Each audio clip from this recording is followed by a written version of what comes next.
ಎಲ್ರಿಗೂ ನಮಸ್ಕಾರ. ಓಂ ನಮಃ ಶಿವಾಯ.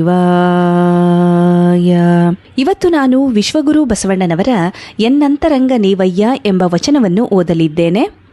ಎನ್ನಂತರಂಗ ನೀವಯ್ಯ, ಎನ್ನ ಬಹಿರಂಗ ನೀವಯ್ಯ, ಎನ್ನರಿವು ನೀವಯ್ಯ, ಎನ್ನ ಮರಹು ನೀವಯ್ಯ, ಎನ್ನ ಭಕ್ತಿ ನೀವಯ್ಯ, ಎನ್ನ ಯುಕ್ತಿ ನೀವಯ್ಯ, ಎನ್ನಾಲಸ್ಯ ನೀವಯ್ಯ, ಎನ್ನ ಪರವಶ ನೀವಯ್ಯ. ಸಮುದ್ರವ ಹೊಕ್ಕು ಕಾಲು ತೊಳೆದಲ್ಲಿ ಕೊರತೆಯ ನರಸುವುದೇ ಆ ಸಮುದ್ರವು.